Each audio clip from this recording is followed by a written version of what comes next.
sustituir la afición por la profesión, porque la ópera es la afición, la gran afición de Jorge, pero su profesión es otra, y completar así, pues, como decía Jesús, un pequeño ciclo sobre alimentación y nutrición que, teniendo en cuenta que se acerca la Navidad, yo creo que puede ser muy útil y muy provechoso. Jorge Jordana es doctor ingeniero agrónomo y economista, y tras su paso por el Ministerio de Agricultura fundó la FIAP, que es la Federación de Industrias de la Alimentación, que ha dirigido hasta su jubilación. También es fundador de 2 centros tecnológicos y de investigación del sector agroalimentario, y actualmente dirige un máster sobre gestión de empresas agroalimentarias aquí en Madrid, y también dirige un proyecto de la FAO para Latinoamérica sobre agricultura sostenible. Y ya no me deja que os cuente más cosas, o sea que ya paso la palabra a Jorge. Muchas gracias, Blanca, por tus palabras siempre excesivas. Pero bueno, lógicamente ya te has definido como amigos. Obviamente yo no estudié nutrición, yo no soy un nutricionista. Sí que estudié bioquímica, porque además la única buena nota que saqué en agrónomos fue precisamente en bioquímica, y toda mi vida he estado muy próximo y últimamente siguiendo claramente por dónde avanza la ciencia de los alimentos. Me he dedicado bastantes años a la investigación agroalimentaria, y la investigación, pues muy fundadamente, se ha acercado a lo que es la nutrición. Con lo cual he tenido la oportunidad, y la tengo todavía, de escuchar a muy buenos nutricionistas, compartir con ellos congresos y seguir leyendo cada día pues lo que se va publicando en los diferentes frentes científicos que de alguna forma rodean lo que es la alimentación y la nutrición. Y les he puesto esta primera diapositiva llamativa porque apenas conocemos nada. Apenas conocemos nada. Y mi objetivo, más que dar abundantes consejos sobre qué dieta tienen que seguir y qué superalimentos tomar, prácticamente me voy a orientar a que vean por qué no sabemos nada. Es decir, cuáles son las causas que hacen que sea tan difícil progresar de forma científica en la relación entre la alimentación y salud. Que existir existe, pero nos falta todavía infinitas incógnitas.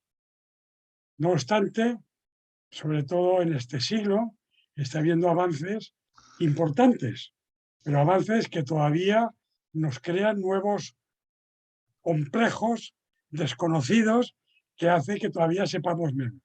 Sabemos cada día más que sabemos menos. Voy a empezar, por lo tanto, a explicar qué es la complejidad del modelo. Parece que le he dado a 2, porque antes tenía unas definiciones para que nos podamos poner de acuerdo, ¿no? Nutrición es el conjunto de procesos por los cuales cualquier organismo vivo utiliza, transforma e incorpora en sus propias estructuras toda una serie de sustancias que llamamos nutrientes, que vienen del mundo exterior, formando parte de sus alimentos. Por lo tanto, la nutrición es lo que nosotros llamamos alimentación. Lo que pasa es que se ha puesto de moda esta palabra porque en inglés alimentación, desde el punto de vista de la nutrición, se dice nutrition, con lo cual hemos adoptado y hoy día hablamos de la nutrición exactamente igual que los anglosajones. Este conjunto de procesos incluye también la eliminación de las sustancias que eliminamos, las transformaciones que sufren los nutrientes durante su metabolismo. La nutrición implica todos los procesos desde el momento en que se ingiere un alimento hasta que excretamos sus desechos. Es, por tanto, un acto involuntario. inconsciente e igual para todos los individuos de una misma especie. Esta definición la dio Grande Cobian. Grande Cobian fue el primer gran nutrólogo español. Había hecho su carrera en Estados Unidos. La dieta de los astronautas de la NASA la hizo Grande Cobian. Cuando ya se jubiló vino a España. Yo tuve el honor de compartir muchas conferencias con él, hablando cada cual de lo nuestro, con lo cual tengo anécdotas infinitas de lo mucho que sabía y lo bien que se explicaba.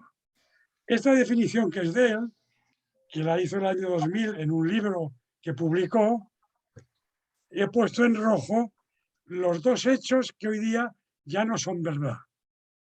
Porque mucho de nuestra nutrición ya no depende de lo que comemos fuera, sino de lo que somos capaces de fabricar dentro, nuestras bacterias, y hablaremos, y que tampoco la nutrición es igual para todos los individuos de una misma especie, porque en el año 2001 se conoció el genoma humano y todas las personas somos diferentes y en temas nutritivos, de nutrición, muy diferentes. Digo, ¿hasta qué punto estamos avanzando? Que el grandísimo Grande Cobian, en esta definición suya, ya tiene dos imperfecciones, simplemente porque la ciencia avanza. La alimentación en el ser humano es la parte externa de este proceso nutritivo y implica todo lo que nos ha llevado a ingerir los alimentos. La elección, la compra, el cocinado o no de los alimentos, la selección de los ingredientes con los que les acompañamos, la influencia de las costumbres familiares, sociales o religiosas. Nuestra sociedad, las costumbres, las religiones influyen mucho en nuestra alimentación. Y ahora las modas, porque claramente yo estoy viendo desde hace 15, 20 años absolutas modas que vienen y se van. La alimentación es un acto consciente, voluntario y único para cada uno de nosotros. La palabra dieta, que viene del griego, en griego significa modo de vida. Es decir, la dieta no es solo la alimentación, que es un error. La dieta es una forma de vivir. Es el conjunto de hábitos que influyen en nuestra alimentación diaria y que incluyen la actividad física y el entorno de relación que tenemos. Y ahí a pie de página les pongo el problema que ya se ha adelantado de que nosotros llamamos alimentación a que los sajones llaman nutrición. Con lo cual, bueno, pues hablaremos de nutrición en el sentido sajón. Bien, empecemos para que vean el infinito desconocimiento que nos aguarda. Hay en Boston dos universidades, una es la de Taft, que se dedican a ir controlando, detectando las moléculas químicas que ingerimos con los alimentos. Ya van por 135.000 moléculas diferentes. La mayoría de ellas no sabemos ni que existen. Sabemos muy bien para qué sirven 150. E incluso cómo esas 150 iniciales se transforman en el proceso de digestión y de incorporación a nuestra fisiología, 600. Pero ignoramos todo lo que pasa con las demás. Fijaos, si me permitís tutearos, el infinito que desconocemos. No sabemos apenas nada. Pontificamos de que es muy importante el omega 3 y a lo mejor hay 3 moléculas tan importantes como ella que no hemos detectado, que todavía no sabemos cómo la ingerimos, ni siquiera para qué nos vale, pero que a lo mejor descubrimos dentro de 3 años que eran absolutamente vitales. Porque ese ha sido el avance que la ciencia ha venido haciendo, primero más lentamente, hoy día, gracias a Dios, con más medios tecnológicos mucho más rápido.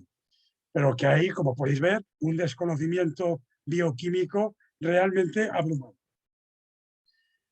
Llamamos nutrientes a aquellas moléculas o compuestos químicos sin los cuales la vida sería imposible. Y son los que tenéis ahí, es decir, los hidratos de carbono, que son, claro, son la energía, pero también la grasa es una energía. Es decir, es la energía utilizable. Es la energía que no se almacena. Es decir, la energía que se consume. Las células queman hidratos de carbono, queman azúcares, glucosa, ¿no? Con lo cual, estos hidratos de carbono los ingerimos con los alimentos, fundamentalmente son los azúcares, hay muchos azúcares, de una molécula de 2, de 3, 4, 5 y hasta de 50 de cadena larga, que son los almidones. Existen lípidos, grasas, lípidos, hay muchísimos. Ácidos grasos hay decenas, pero realmente esenciales, sin los cuales no podemos vivir, solo hay 2 o 3, porque tampoco está claro, para algunos añaden uno más y otros no, que son los famosos, que ya les sonará, el omega 3 y el omega 6.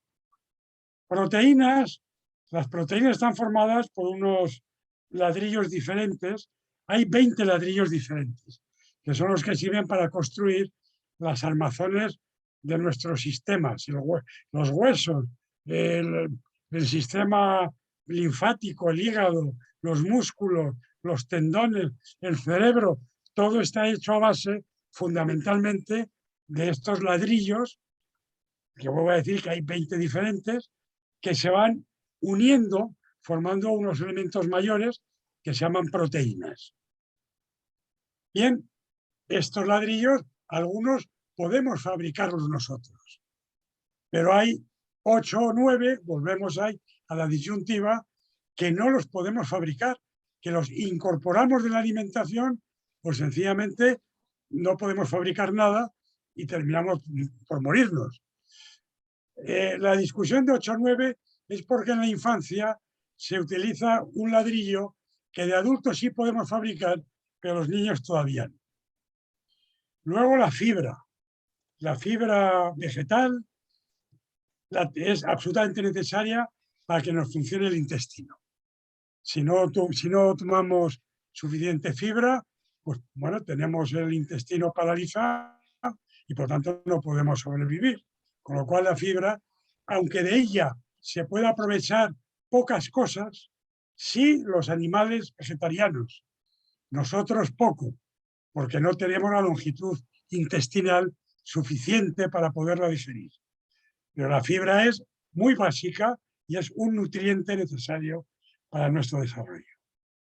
Luego hay 13 vitaminas, que ya les sonará, la A, la B, B1, B2, B3, B6, B12, etcétera, ¿no? La K, la E, etcétera.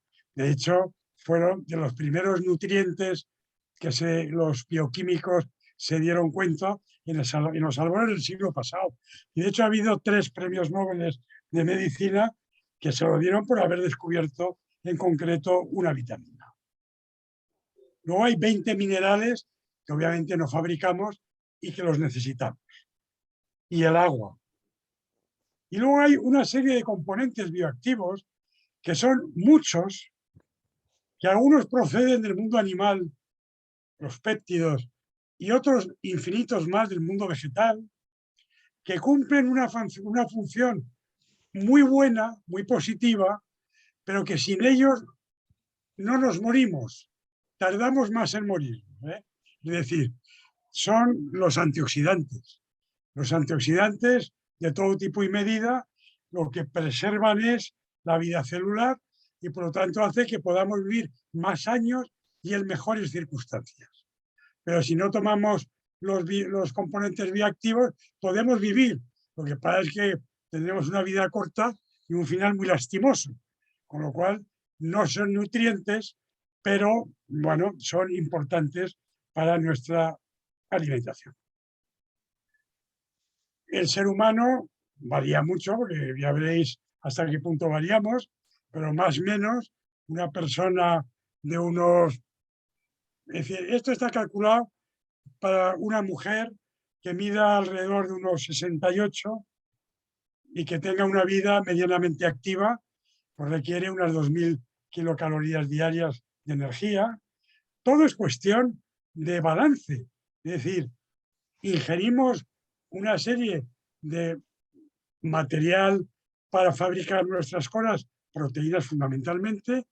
Las proteínas también, si las digerimos, podemos sacar energía. Prácticamente en gramos, un gramo de proteína tiene la misma energía que un gramo de carbohidrato, de azúcar.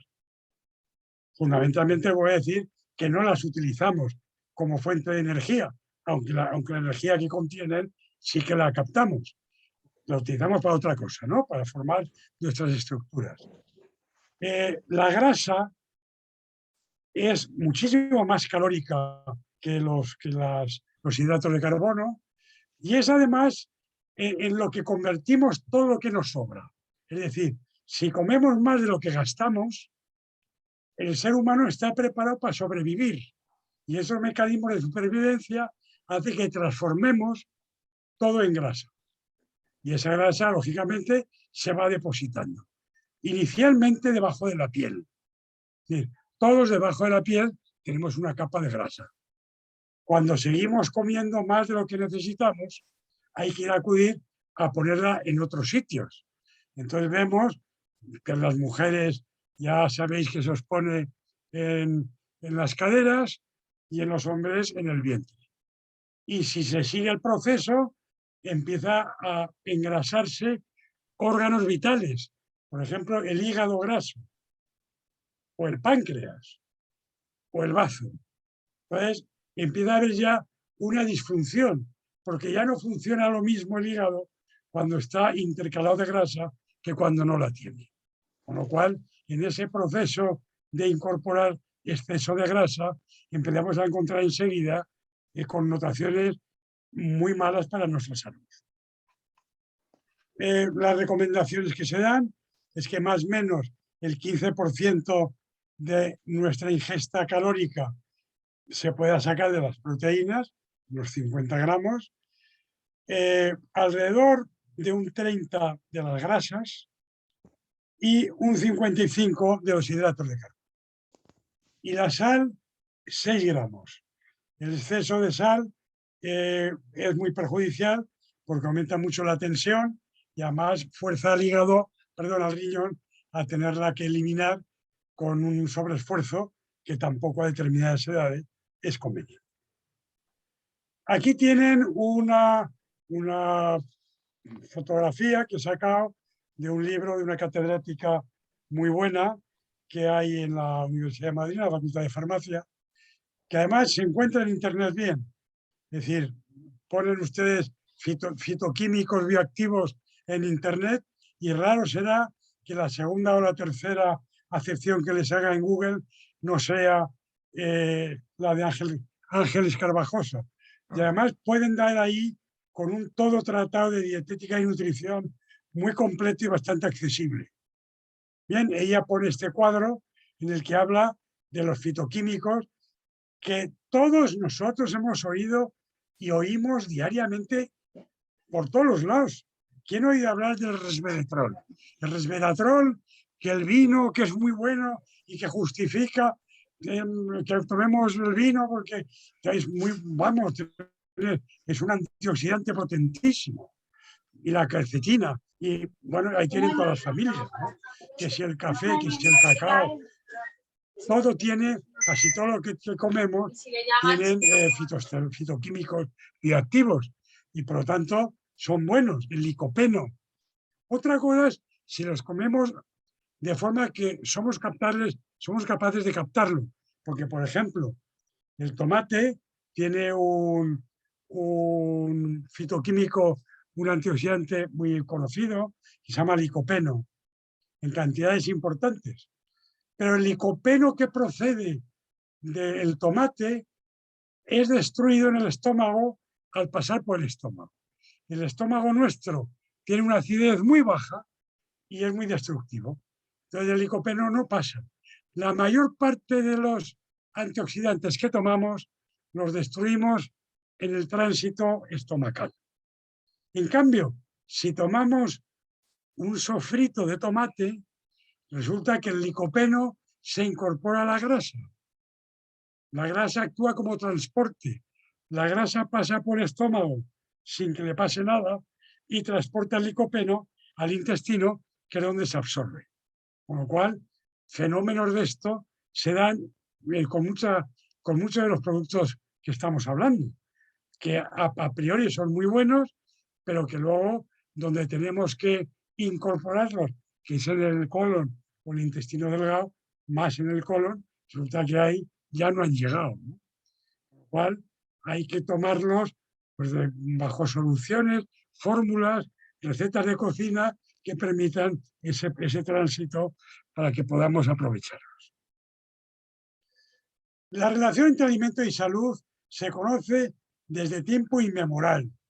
Vamos, el primero que se habló históricamente de ella es Hipócrates de Cos, el gran Hipócrates, que ya decía que la comida sea tu alimento y el alimento tu medicina.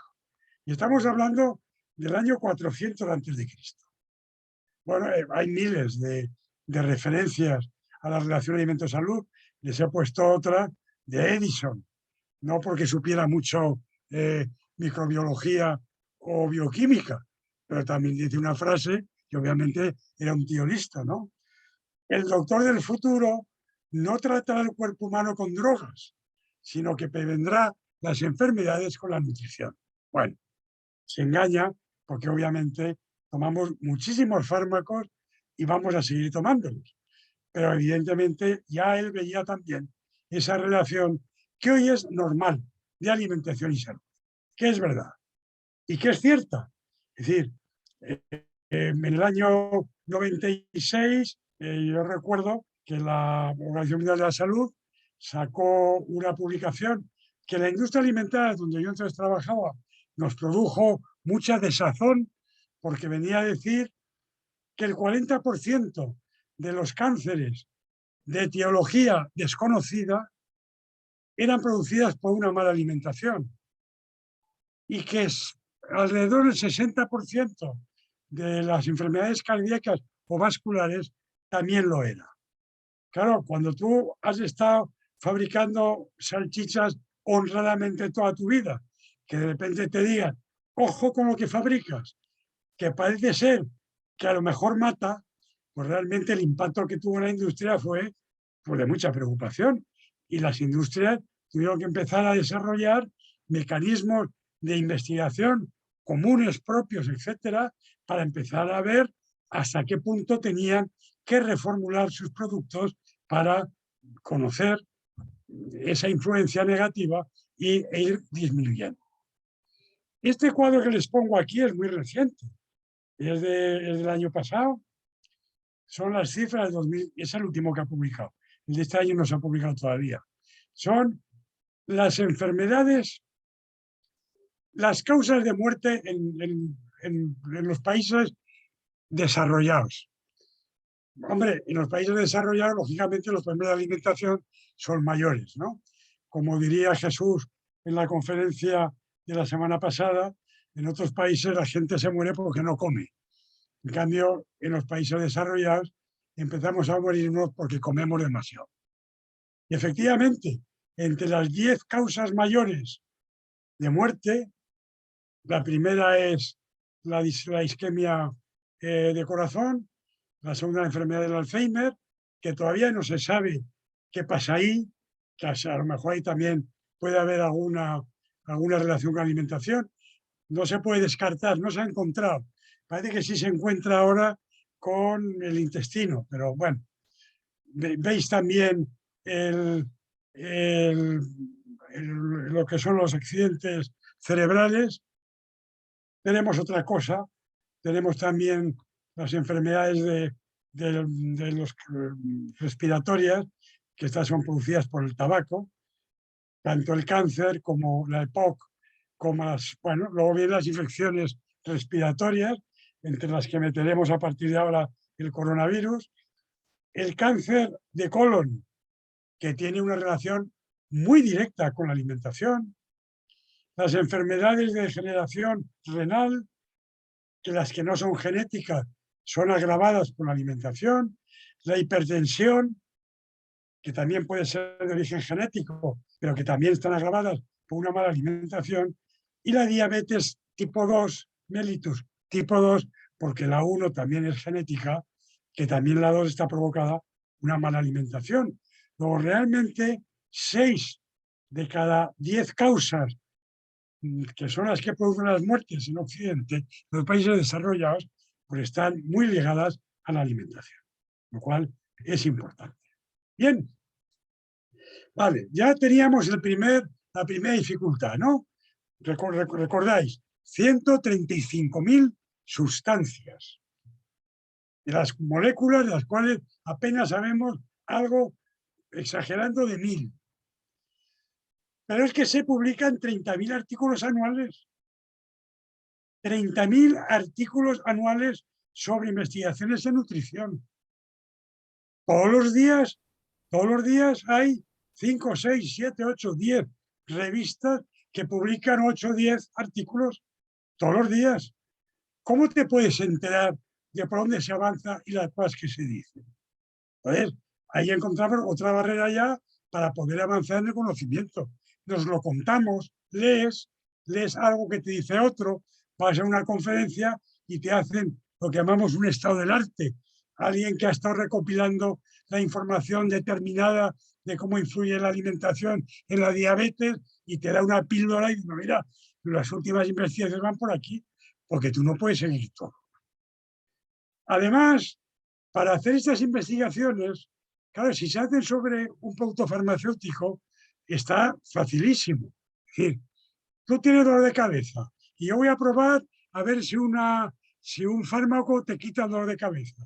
Pues lo tengo fácil, te lo doy, cojo 20 personas, a 10 le doy algo que no es nada, el placebo, a otros 10 que tienen dolor de cabeza le doy el fármaco. Pues si se lo ha quitado, parece que funciona en humanos, ¿no? Ahora, en un proceso tan complicado como la alimentación, ¿cómo lo hacemos? ¿Cómo sigues? Es decir, si sabes, por ejemplo, que en el cáncer de colon, que una mala alimentación, que luego podemos hablar de ella, te va a producir a los 50, 60 o 70 años un cáncer de colon, pero que es una mala alimentación, que tú empiezas a los 20, ¿cómo vas a seguir durante 30 años? ¿Cómo sigues la alimentación de una persona durante 30 años? Con la cantidad de esas 135.000 moléculas que ingiere cada vez que come. ¿Cómo lo mides? ¿Cómo lo sigues? ¿Pones un espía detrás para ver lo que hace? Es decir, entendéis que es muy complicado, muy complicado. Además, somos humanos. Entonces, claro, algo que te quita dolor de cabeza, pues hombre, primero pruebas con 10 humanos para ver si hace algún efecto secundario, porque hay problemas, hay temas éticos.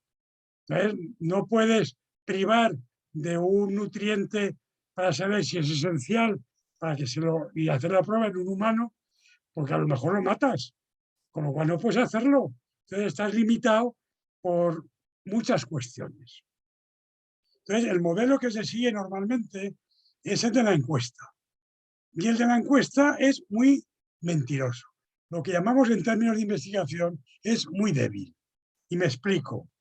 En el año 98, cuando estaba yo todavía en activo, muy activo, le encargamos a un sociólogo de la Universidad de Barcelona que hiciera un estudio sobre el comportamiento del consumidor.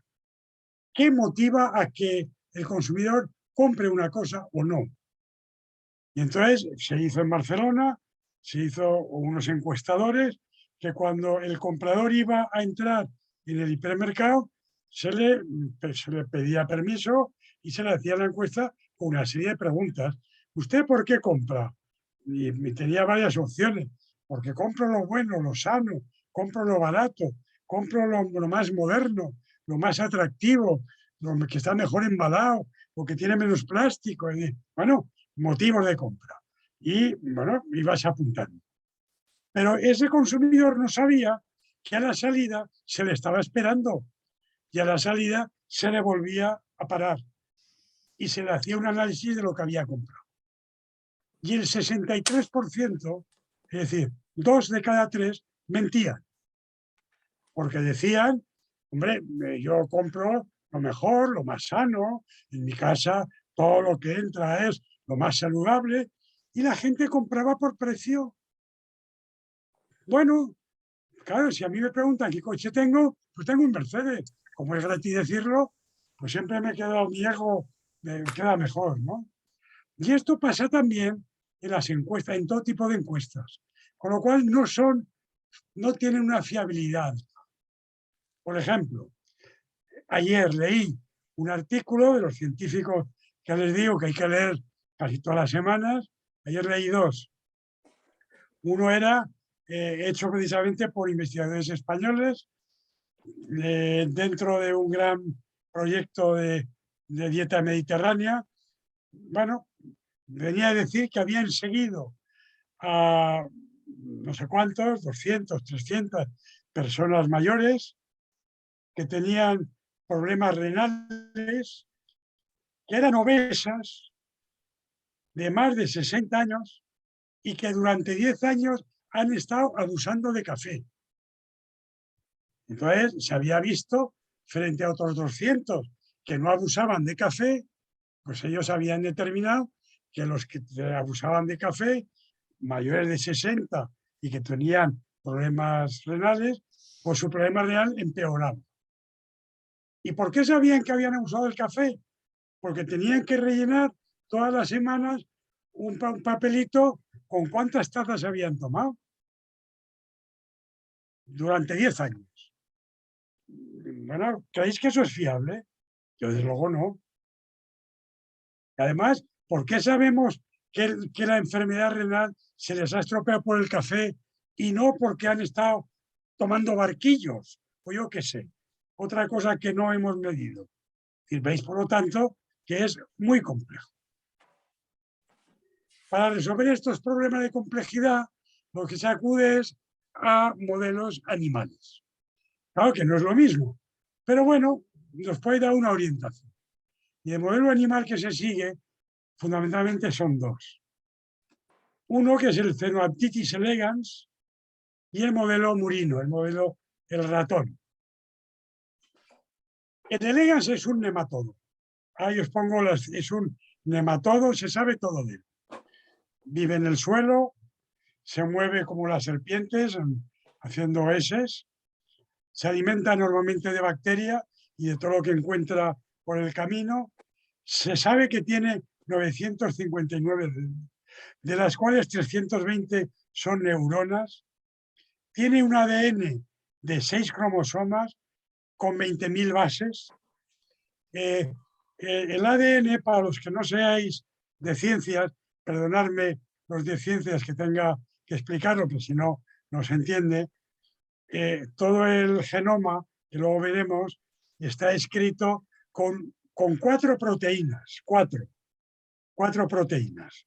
Ya sabéis que son conjuntos formados por aminoácidos.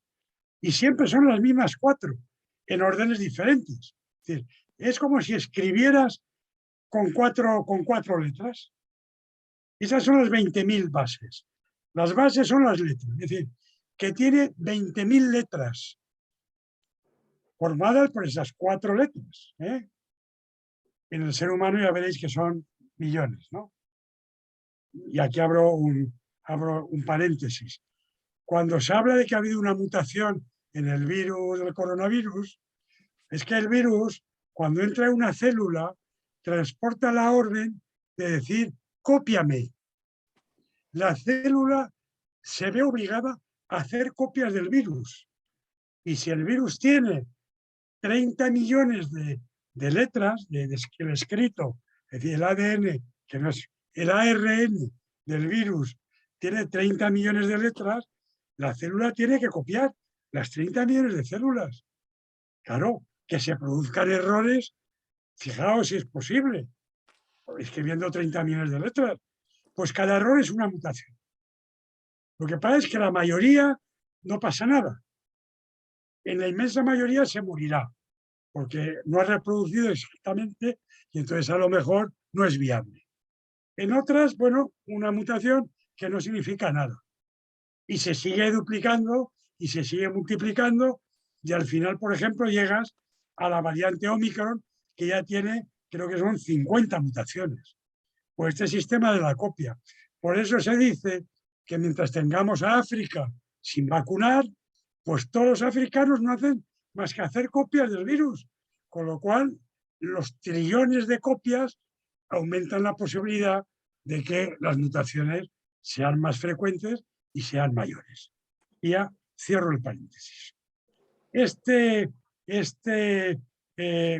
elegans, este nematodo transparente, está teniendo una importantísima, una importancia en nuestra alimentación, muy relevante, porque hemos sabido cómo se pueden introducir en su genoma los genes de las enfermedades humanas. Yo recuerdo haber estado con un investigador que investigó la alimentación, la influencia de la alimentación en el desarrollo del Alzheimer. Si no en el desarrollo, por lo menos en el freno. Y efectivamente, se sabe que en nuestros genes hay unos cuantos que predisponen a el Alzheimer.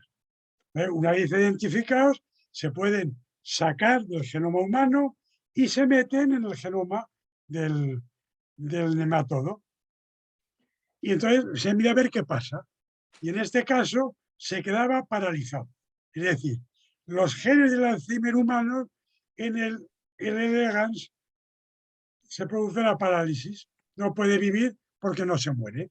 Entonces se le empieza a añadir al medio donde está, se le empieza a añadir alimentos, cosas, para ver si alguno le hace revivir. Y efectivamente, que sepan, por ejemplo, de que el cacao negro lo hizo revivir, lo cual es una pista de que el chocolate negro a lo mejor no sienta bien. Por lo menos a los nematodos sí, al humano ya es un salto demasiado grande. ¿Ven cómo son pasos muy alejados de nosotros? Lo mismo pasa si lo hacemos en un ratón.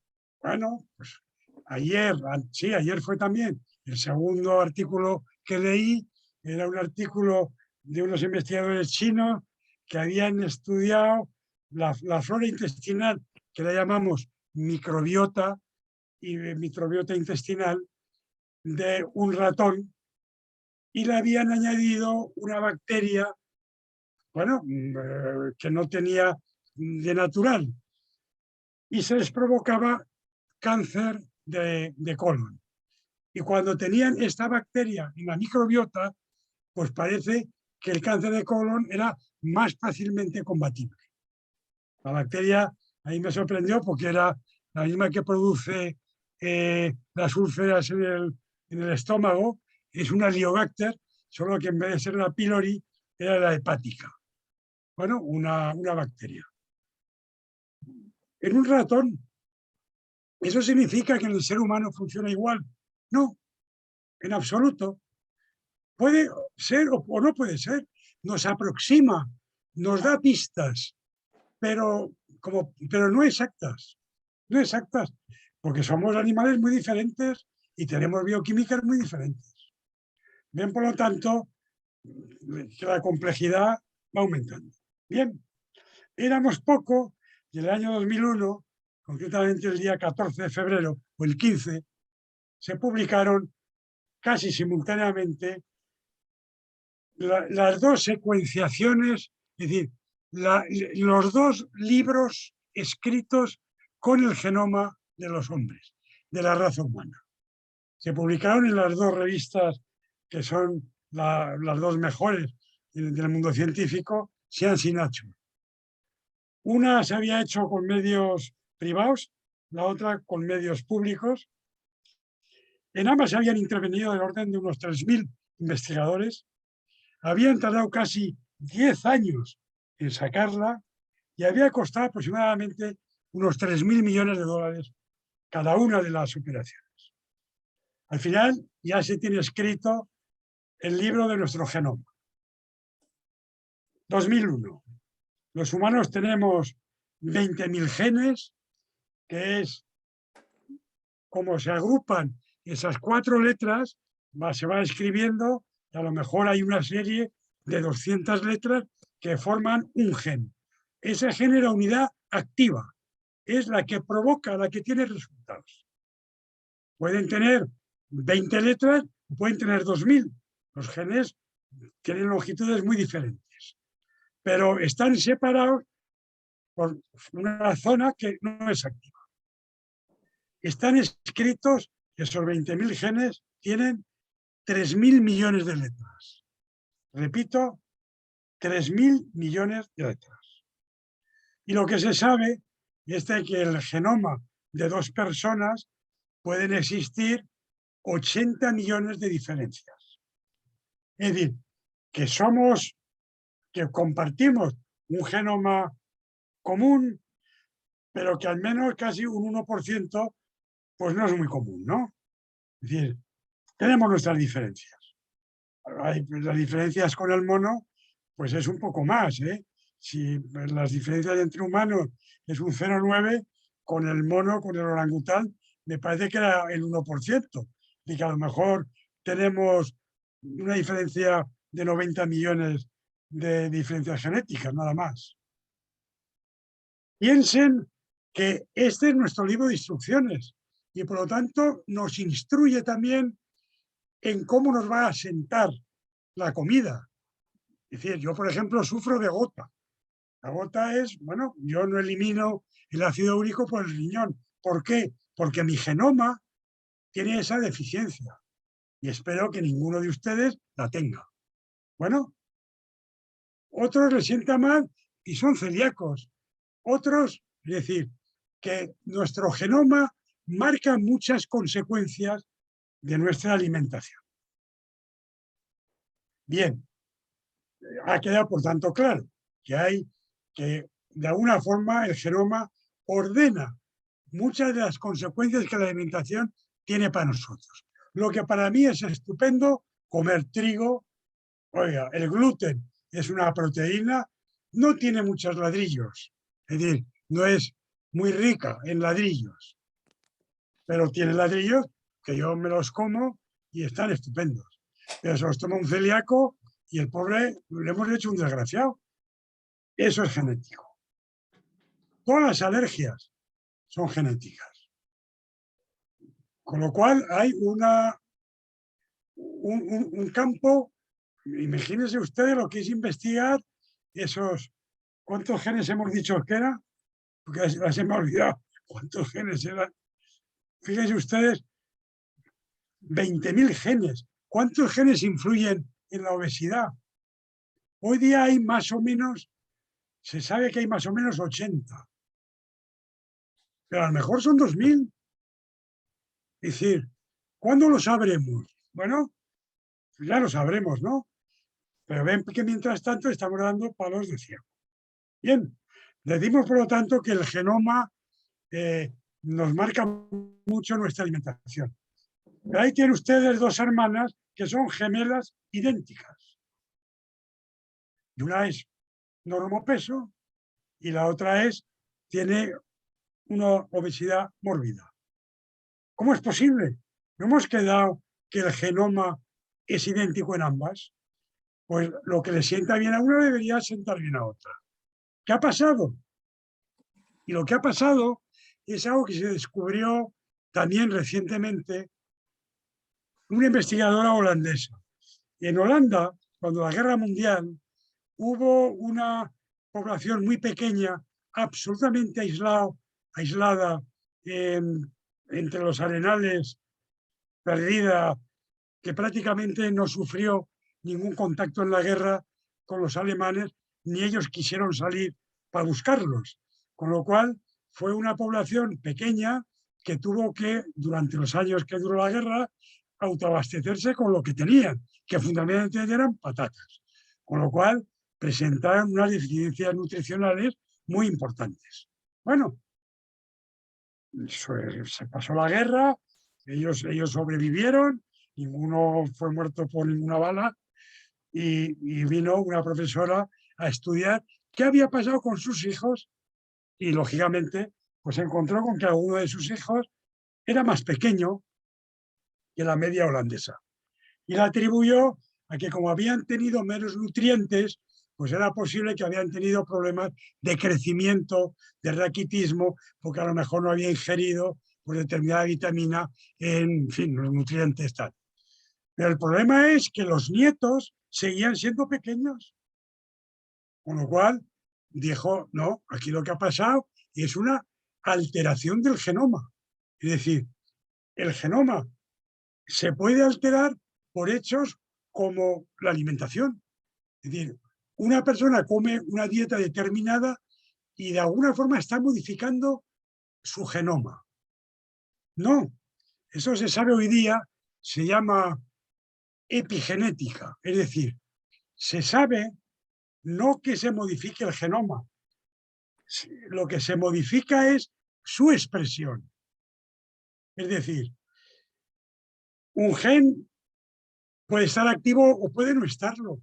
Es como, bueno, a mí no me gusta mucho la comparación, pero tú te compras un coche y nadie se lee el libro de instrucciones, porque es un libro gordo, etcétera, ¿no? Cuando tienes un problema acudes a ver qué pasa, ¿no? Cuando se enciende la lucecita esta, ¿qué hay que hacer? Pues de alguna forma dicen que el genoma es lo mismo.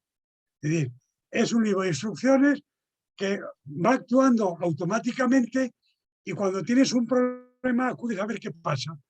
Entonces, ese que pasa es que un gen que estaba dormido se despierta o un gen que estaba activo se duerme.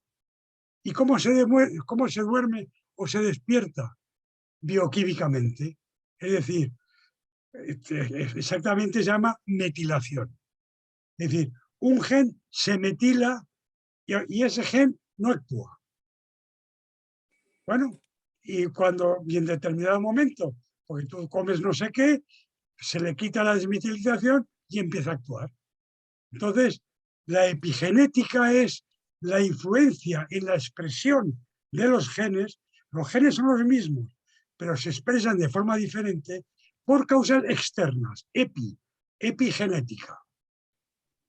Fumamos, paseamos, vivimos en una ciudad o en el campo o en la sierra, pasamos frío o estamos en un ambiente cálido, nos bañamos con frecuencia o no, todo eso influye en la expresión de nuestros genes, influye en cómo somos, en cómo nos expresamos.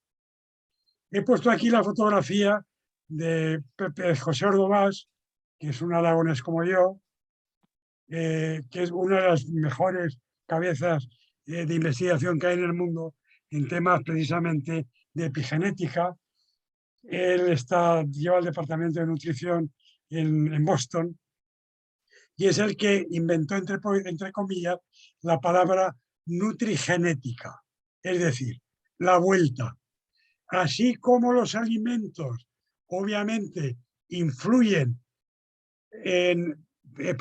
así como nuestros genes por la nutrigenética influyen en cómo nos sientan los alimentos, también lo que comemos puede influir en cómo se expresan nuestros genes.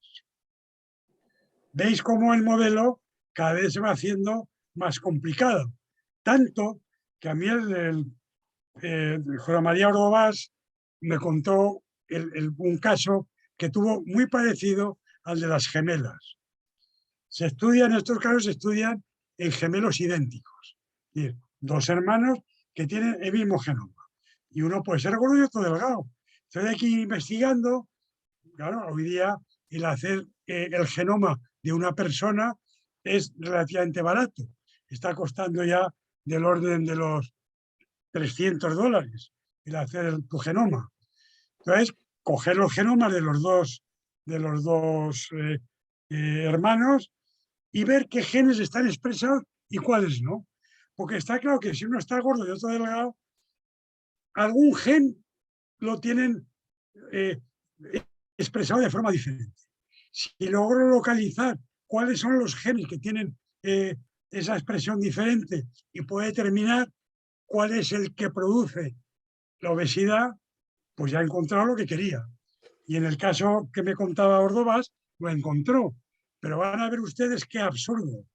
Eran dos individuos, unos 50 años, como en la película tú a Boston, yo a California, uno vivía en Boston, el otro en California, dos vidas muy diferentes, costa este, costa oeste, una vida muy natural, el californiano, el de Boston trabajaba en una oficina y sorprendentemente el californiano pues estaba gordo y en cambio el de Boston delgado.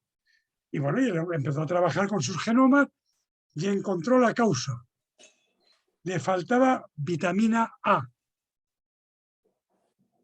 Y me decía a mí el profesor Ordovás, la vitamina A es una vitamina liposoluble, que donde más se encuentra es en la mantequilla, en la grasa de la leche. Es decir, que mi recomendación nutricional adecuada al obeso era que tomara mantequilla. ¿Veis hasta qué punto estamos llegando? Y además era lo conveniente. Cuando cualquier nutricionista, ¡qué barbaridad, mantequilla! Si son grasas, eso bueno, eso es tremendo, muy malo para todo. Pues para el caso del pobre de California, desde que empezó a tomar mantequilla, empezó a adelgazar.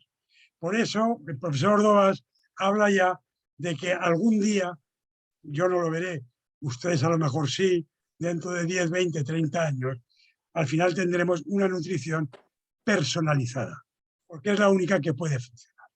Bueno, aquí les ponía lo que era el cromosoma, que, bueno, cómo están empacados los genes se empacan alrededor de una especie de ovillos, como tienen los hilos, ¿no?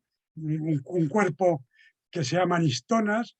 También las histonas se pueden silenciar, es decir, que la epigenética se va descubriendo que también es más complicada de lo que se pensaba.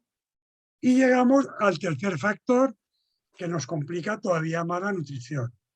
¿Qué es lo que nosotros, que ya yo soy más mayor, pero todos somos mayores, llamábamos flora intestinal? Yo cuando era joven, ¿no? La flora intestinal, tienes que cuidar la flora. El yogur es muy bueno para la flora. Bueno, la flora ya tiene nombre. Se llama microbioma y no la tenemos en el intestino, solo. Es donde más tenemos. La tenemos en todas las oquedades y en todas las superficies de todos los seres vivos. Todos los seres vivos. Las plantas también. Bueno, las tenemos en la nariz, en la boca, y además, importante, es decir, con muchas miles de bacterias y con muchas especies diferentes de bacterias y con una utilidad y que ya se empieza a trabajar también qué hacen esas bacterias ahí y por qué están. Por ejemplo, hay microbioma uterino y se sabe que una determinada composición hace imposible la fertilidad. Es decir, que en algunos casos la infertilidad de la mujer está producida por su microbioma uterino. Hay microbioma vaginal, igual que lo hay fálico, y lo hay, bueno, y bajo las uñas. Es decir, tenemos bacterias por todos los lados en cantidades ingentes, tanto que ya la ciencia dice que no podríamos vivir sin ella, es decir, que somos animales o vivos o seres vivos simbióticos. Vivimos en simbiosis con las bacterias. Sin ellas no podríamos vivir y ellas posiblemente tampoco sin nosotros. Claro, esto es una complicación muy importante porque lógicamente todo el microbiota que está en el aparato digestivo influye en cómo hacemos la digestión. Y aquí empezamos ya con las cifras. Tenemos 38 billones de bacterias en el intestino, pertenecientes a 1000 especies diferentes. 1000 especies, es decir, 1000 especies de bacterias. Es decir, no bacterias iguales, sino que son 1000 especies diferentes. Algunas son dañinas. La famosa Escherichia coli, que produce la colitis normal o la infección urinaria, la más normal, pues Escherichia coli, pues es una de ellas que está en nuestro intestino. Conocemos bastante de 100. De otras 900 no sabemos nada, porque además el intestino es anaerobio, con lo cual intentar trabajar con bacterias que viven sin oxígeno, en un ambiente sin oxígeno, es muy complicado, porque solo obtenerlas del intestino, pues ya tienes que tener precauciones para que el oxígeno no las mate. Entonces va a costar. Hombre, se va sabiendo de ellos porque también se van desarrollando nuevas tecnologías que se permite averiguar qué bacteria existe porque se está midiendo qué produce. Es decir, lo que producen las moléculas químicas que producen las bacterias, que se llaman metabolitos, eso hoy día, gracias a la inteligencia artificial y a las nuevas tecnologías, ya existen aparatos que los pueden medir con mucha precisión. Y por lo tanto, si hay determinados metabolitos, significa que esta bacteria existe. Con lo cual empezamos ya a poder conocer más por métodos indirectos. Pero todavía estamos absolutamente a ciegas. Se habla, por ejemplo, de que el autismo tiene que ver con la composición de la microbiota y el Crohn y la colitis ulcerosa y enfermedades de la piel como la psoriasis. Tiene muchísimo que ver con el funcionamiento del sistema inmunológico y con 10.000 cosas más. Se ha encontrado un eje que va al cerebro, con lo cual ya se habla de que a lo mejor el Parkinson y el Alzheimer, de las enfermedades degenerativas cerebrales, pues también están influidas por la composición de la microbiota. Bueno, no sabemos nada. Yo les he dejado en esta diapositiva un enlace para que ustedes puedan entrar, porque está contado todo lo que sabemos hasta ahora de la microbiota. Bueno, hasta hace un rato, porque ahora se habrán publicado 100 artículos más añadiendo algo más de conocimiento a este problema. Aquí les pongo algunas cosas para que no se me olvide tratar de ellas. Bueno, ya hay familias enteras, ya se han clasificado las bacterias que tenemos en el intestino. Algunas les sonarán, el Lactobacillus, por ejemplo, que es una de las que está en algunos yogures, o las Bifidobacterium. Hay un yogur que se llama Bifidus, ¿no? Tiene esta bacteria. Hay bacterias que se conocen y se conocen sus efectos positivos, claramente positivos además. Plantean problemas también. Si se toma vivo un yogur, la bacteria traspasa la barrera estomacal o cuando pasa por el pH 1 también queda disuelta. Pues bueno, en algunas bacterias pasan y en otras no. Con lo cual hay que seguir investigando porque tampoco se sabe. Luego el microbioma está muy marcado por el genoma de cada uno, por la expresión del genoma de cada uno. Con lo cual, tú te tomas un yogur diario y logras enriquecer algunas familias de bacterias que son positivas. Pero mientras comas el yogur, porque si lo dejas de comer 5 días, tu genoma ya te va ordenando otra vez el orden bacteriano, que es el que tu genoma dice que tienes que tener, que no es el más adecuado. Pues claro, con la edad vas perdiendo percepción, vas perdiendo composición. Y además te viene una enfermedad que tiene, yo qué sé, una gripe no, pero que tienes cualquier enfermedad y tomas un antibiótico. El antibiótico te deshace la microbiota y te deshace, por lo tanto, todos los vacilos que te estás tomando con el yogur. Es decir, que hoy día la microbiota del ser humano, siglo XXI, pues está marcada por el genoma, que no tiene nada que ver con el genoma del hombre del Paleolítico. En el Paleolítico no había antibióticos, nosotros sí, y no se respiraba hidrocarburos en el aire, y los que vivimos en la ciudad sí que lo hacemos, con lo cual nuestro genoma tiene una expresión diferente, un microbioma diferente y una digestión diferente del hombre del neandertal. Bueno, se sabe también que muchas de las bacterias lo que producen son ácidos, como si fueran ácidos grasos, pero muy cortos. Es decir, ácidos de 1, 2, 3 y 4 carbonos. fundamentalmente el acetato, el propiniato y el butirato. Son 3 sales de estos ácidos que tienen una notoria influencia en el funcionamiento de muchísimas funciones hormonales, enzimáticas y de funcionamiento de nuestro cuerpo. Es decir, que realmente cuando se habla de que hay que tomar prebióticos o probióticos, probióticos son, entre comillas, comida especial para que las bacterias coman. Probióticos. Los prebióticos son bacterias. Entonces, cuando tomas bacterias, bueno, si te llegan vivas, pues son útiles, porque los metabolitos que producen son beneficiosos para ti. Si tomas probióticos, haces que determinadas bacterias beneficiosas se multipliquen más, con lo cual tu microbioma mejora, los metabolitos que producen son más y por tanto tu salud también es mejor.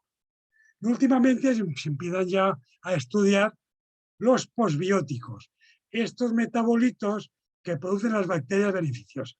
Si yo me tomo una píldora, un complemento con acetato, propiniato y butirato, pues a lo mejor también me estoy favoreciendo las mismas funciones que hacen las bacterias, aunque no las tengan. Y en eso estamos. Por lo tanto, estamos ante otro mundo, pues, complicado. Y esto que están viendo aquí, pues son titulares de la última semana. Me he tomado la molestia de ir cogiendo todas las bobadas que va diciendo la prensa todos los días. Porque todos son bobadas. No se crean nada. La prensa tiene que vivir, la alimentación interesa a todos y por lo tanto todos los días, todos los periódicos tienen que publicar una tontería sobre alimentación. No el alimento que necesita usted para que tenga los ojos más azules, o el superalimento que le hará, yo qué sé, que le quitará las arrugas de tal, o la dieta que sigue no sé qué artista de cine, etcétera. Bueno, todo malas. Porque después de lo que os he contado yo, apenas se sabe nada. Y lo que se sabe requiere solo sentido común. Por lo tanto, tenemos una absoluta avalancha diaria de falsos consejos y medias verdades que lastimosamente no está quedando en la prensa, sino que la prensa está creando una burbuja mediática y quien pesca en esa burbuja mediática son los políticos. ¿Ves? Si tú eres político, tú no puedes decir mañana que comes un chuletón, porque ahora está de moda lo vegano. Entonces lo que tienes que decir es que eres muy vegetariano. Y es falso. Es decir, la dieta vegetariana mata. Pero queda moda, ¿no? Queda molona. Todo el mundo lo dice. Sin ningún fundamento. Pero todo el mundo lo dice. Y por tanto, ¿qué tiene que hacer el político? Decirlo, porque pescan los votos ahí. Y entonces me he enterado hace 3 días de que Más Madrid, o Más, no sé cómo se llama, el partido de Más Madrid, que está en el Parlamento Nacional, por medio de una de sus más representantes y significada diputada, doña Inés Sabanés, ha logrado que se aprobara una enmienda a la ley de presupuestos de forma que en los hospitales va a existir dieta vegana. Claro, yo vas a ver, ¿ese no es el partido que teóricamente en Madrid preside una médica? ¿Cómo es posible que un médico pueda recomendar una comida vegana por muchos complementos que le pongas? Que diga que hay países como Bélgica que si a tu niño pequeño le das comida vegana, te quitan la patria potestad, porque está demostrado que produce raquitismo y produce retraso mental. Y aquí lo estamos metiendo en los hospitales por la vía política, lo cual me parece sinceramente muy grave. Hay que dirigirse por el sentido común. Y para mí solo son estos 4 consejos. No les voy a dar más. 4 consejos. El primero, hemos visto que somos seres vivos muy complejos, que necesitamos incorporar nutrientes muy numerosos, que además la mayoría de ellos ni sabemos. Primer consejo, coman de todo, pero como decía Grande Cobian, en plato pequeño. Pero que hay que comer de todo. Y claro, ese comer de todo en algunas culturas se ha incorporado y es conveniente. Por ejemplo, en la llamada cultura mediterránea, dieta mediterránea, que no solo es comer, sino es las costumbres alrededor de la comida. Es que sepan, por ejemplo, que los españoles, italianos y franceses dedicamos a comer al día entre 2 horas y 2 horas 5 minutos de media. Y un americano medio entre 57 y 1 hora y 3 minutos. Tardamos 1 hora más en comer los europeos que los americanos. Porque para nosotros la comida, pues hombre, es un acto social, compartimos, hablamos, y al hablar escuchas al otro, masticas más, y por lo tanto luego vas a hacer la digestión mejor. Y vas a comer menos apresuradamente, con lo cual vas a tomar alimentos con menos carga energética. Y posiblemente te van a sentir mejor y engordarás menos. La cultura. Pues en la cultura mediterránea existe la cultura de los vegetales de temporada. Y hombre, qué tontería. Bueno, una tontería, pero tienen colores muy diferentes, ¿no? Porque tienen fitoquímicos muy diferentes. El betacaroteno es amarillo y lo tiene la berenjena, lo tiene el no sé qué, y lo tiene la zanahoria. Y el kiwi, y el otro tiene no sé qué. Entonces, si a lo largo del año vamos tomando verduras y frutas de temporada, estamos realmente comiendo de todo muy variado. Y eso es conveniente para nosotros. En otras culturas, como la China, lo que se hace es combinar colores en el plato. No hay ninguna comida china que solo tenga un color. Ninguna. Porque para ellos es malo. Entonces meterán 2 vegetales y un fruto. Pero te meten color. Porque en los colores está la variedad. Y en la variedad está la sanidad. Primer consejo. Los superalimentos no existen. No hay ningún superalimento. Por tomar bayas de goji, que estuvieron de moda, o la semilla de la chía, de la salvia hispánica, que está de moda, o la quinoa, que está de moda, que hasta en Zarzuela se toma la quinoa, o en la kombucha. No hay ningún superalimento, ¿vale? Es decir, porque no sabemos. Es decir, si es que no sabemos, puede ser que la kombucha o la quinoa tenga 7 nutrientes muy buenos, que a lo mejor no tiene los 200 que desconocemos. Con lo cual, remito, primero, comer muy variado de todo y en pequeñas proporciones. Segundo, somos omnívoros.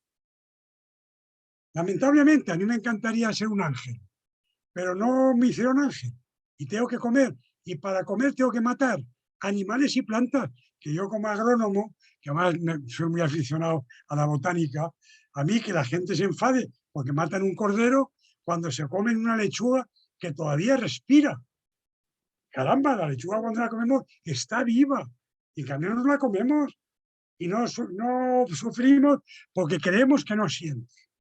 Bueno, pues que se sepa que no está en cuestión porque se empieza a estudiar ya que los vegetales tienen también sistema nervioso, que parece que también lo desconocemos.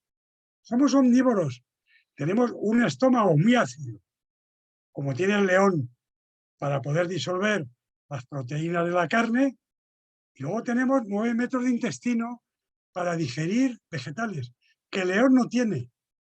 El león tiene 1,5 metros de intestino. ¿Por qué? Porque solo come carne. Y la carne produce metabolitos, produce desechos que son muy cancerígenos. La carne produce desechos, se llaman nitrosaminas, que son muy cancerígenas. Entonces, si usted tiene un intestino muy largo y lo mueve muy poco, porque no come vegetales, y le gusta mucho comer carne y pescado y tal, pues esas nitrosaminas se van a mover por el intestino muy lentamente, con lo cual acabará seguro con un cáncer de colon. Seguro. Porque hace falta, porque somos omnívoros Y la carne es magnífica y se puede vivir solo de carne, como pasa con el león, y somos capaces de vivir solo con carne. Pero que tenemos 9 metros de intestino para poder digerir vegetales. Luego necesitamos también comer vegetales y lo hacemos poco. Es el grave problema que tiene nuestra civilización de país rico, es que comemos pocos vegetales y hay que comer muchos más vegetales y frutas, muchas más hortalizas y frutas que proteína. Y eso se nos tiene que ir metiendo en la cabeza.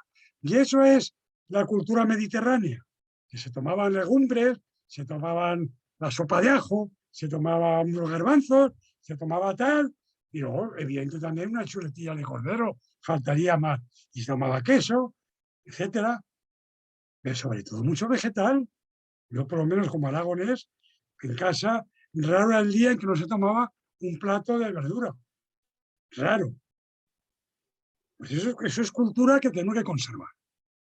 Y es muy bueno, porque primero nos aporta fitoquímicos, antioxidantes, que van a hacer que tengamos una situación sanitaria mejor, de mejor calidad de vida y que envejezcamos más lentamente, con lo cual tengamos una vida también más prolongada. Y nos quitamos algunos problemas de cánceres y demás, aparte de obesidad y otras cosas. Con lo cual, somos omnívoros, y eso es algo que también doña Inés Sabanés y la médica de Madrid, que se llama Mónica no sé qué, pues deberían también saber. Y el señor ministro de Consumo también, si es capaz de estudiarlo. Esto lo debería saber. Hay que comer carne, pescado, leche, huevos. El huevo es uno de los elementos más completos que existe. Una persona podría estar comiendo huevos toda su vida, con la seguridad de que la tendría bastante larga, porque es completísimo. Y todos los cuentos de que subía mucho el colesterol, etcétera, porque tenía, pues eso ha pasado la historia ya. Pues eso ha pasado la historia.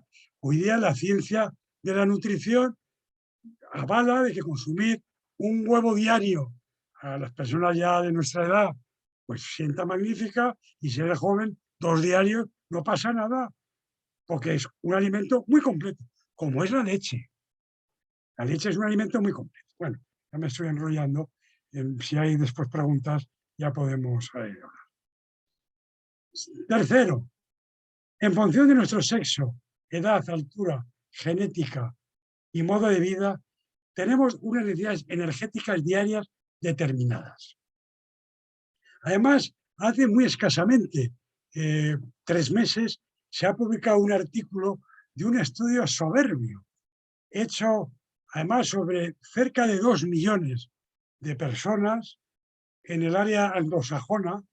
Es decir, había muchos países del área anglosajona, pero recuerdo Nueva Zelanda, Australia, estaba Reino Unido, estaba Irlanda, Estados Unidos, etc. Había poblaciones diversas para ver cómo iban cambiando a lo largo del ciclo de la vida nuestras necesidades energéticas. Y se habían logrado desmontar algunos mitos. Por ejemplo, se sabe que el niño en la primera semana de vida pierde peso. Siempre. Siempre. Y además está calculado un porcentaje de su peso es el que pierde. Y a partir de ese momento empieza a recuperar y lo va recuperando de forma casi constante. Es decir, sus necesidades energéticas van creciendo hasta que tiene 20 años, con independencia de la madurez sexual.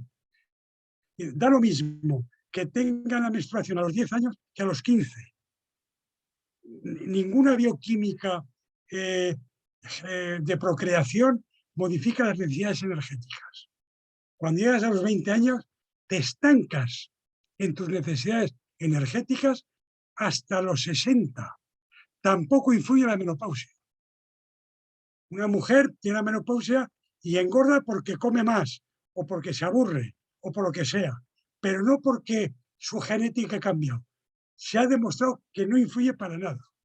Y a partir de los 60 empieza una ligera disminución, que al principio es un menos 0,3 y a partir de los 70 un menos 0,7 anual acumulativo. Es decir, que a partir de los 60 empezamos a necesitar comer menos, porque si comemos lo mismo, empezamos ya a engordar.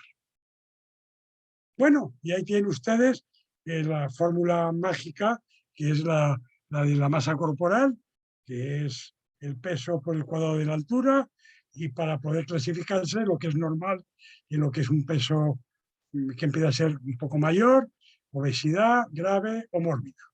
Yo recuerdo esa frase que les pongo ahí, que es una barbaridad, es una provocación, pero que la decía siempre Grande Cobian, porque en el coloquio siempre había alguien que decía, pues yo, me perdonará usted, doctor, pero yo no como y en cambio engordo.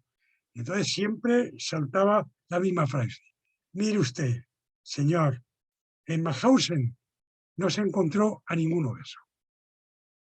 Sí, es un balanceo. ¿Y cuánto ingiere, cuánto gasto? No hay más. Si gasta más de lo que ingiere, usted adelgazará y acabará muriéndose. Y si come más de lo que necesita, más energía, pues va engordando. Si es muy simple, todo el mundo engorda porque comemos más de lo que necesitamos. Tan simple como eso. Bien. Bueno, otra cosa que también lo aprendí yo de Grande Cobian. Grande Cobian decía que es más difícil cambiar de cultura gastronómica que de religión. Porque cambiar de religión es difícil. Dice, pero como tú estás acostumbrado a tomar un buen cocido madrileño o gallego y que te tomes un hostal y unos de setas y unas migas con no sé qué, vas a estar toda tu vida luchando con eso porque es tu cultura y es muy difícil de cambiar.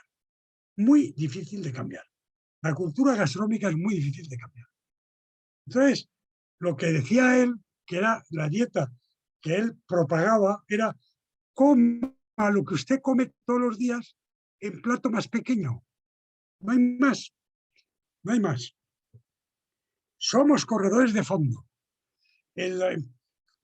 Hay una dieta que en 3 meses me ha adelgazado 10 kilos. Primero, ¿te la has jugado? Si es verdad, te la has jugado porque te has sometido a una dieta que te puede haber provocado 14.000 disfunciones, 3 de ellas casi mortales, porque es una barbaridad. Hay que ser corredor de fondo, poco a poco. No preocuparse, tener paciencia. Luego les diré cuáles son, a mi juicio, los 4 detalles básicos para mantener una dieta, ¿no? En un congreso hubo un conferenciante que había hecho un estudio comparado de todas las dietas, dietas, las 1000 que hay, las keto, las otras, la de Atkins, la del paleolítico, la de la alcachofa, la de los astronautas, la de una señora que pasaba por allí, de todas las dietas del mundo que se habían publicado en revistas científicas. Y se había molestado en seguir qué había pasado con esas personas 10 años después. Vale, porque claro, en el estudio te dice, pues mira, se han logrado disminuir 3 kilos después de tal, no sé cuántos. Y él fue buscando la información de esas personas y la historia que pasó después, no al acabar la investigación. Y se encontró con la barbaridad que le pongo ahí. El 83% recuperaron y un 10% engordaron, por lo que se llama el efecto rebote. Es decir, de que todos los sufrientes que pasaron por esas dietas salvajes, de sufrimiento terrible, de no comer más que no sé qué cosas, rompiendo tu cultura gastronómica, el 93% no les sirvió de nada. Con lo cual, señores, que no hay que perseguir ninguna dieta, la que tengamos nosotros. Hipócrates ya decía, si alguien desea una buena salud, primero debe preguntarse si está listo para eliminar las razones de su enfermedad. Y solo entonces será posible ayudarlo. Ustedes han visto que enfermedades pulmonares hay 2, la EPOC y el cáncer de pulmón, que son directamente producidas por el tabaco y que están entre las 10 que más matan. Bueno, pues un fumador ya puede, si no ¿Estás dispuesto a sufrir por dejar de fumar? ¿Sí o no? Porque si no estás dispuesto, ni lo intentes. Si alguien desea emprender un programa para ir acomodando su peso, que es bueno acomodar el peso, es bueno.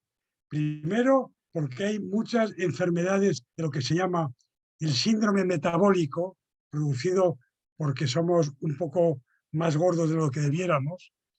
Una serie, se produce unos síndromes inflamatorios celulares, que son los que te van provocando la hipertensión, te va provocando la arteriosclerosis, te provocan la diabetes mellitus tipo 2, es decir, vas teniendo problemas de salud que a largo plazo pueden ser serios y además te van cargando también el sistema articular, las rodillas, las caderas, etcétera, porque están soportando un sobrepeso.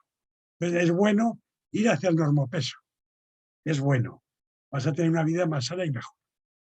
Para eso hace falta estas 4, para mí, básicas, que son personales. Primero, hay que tomar la decisión en serio. O la tomamos o no, o dejamos de fumar o no. No vamos a enredar, porque no merece la pena enredar. Segundo, si la tomamos, luego hay que tener mucha fuerza de voluntad. Porque claro, es que los merengues están muy ricos. Y ese dulce, todo lo que incorpora esa grasa del chuletón, esa grasa yo qué sé, del acompañamiento al cocido madrileño, todo eso, el chorizo, todo eso lo tendrás que, no digo suprimiendo, porque yo digo que comas lo mismo que comes, pero menos. Con lo cual vas a tener que tener un sufrimiento.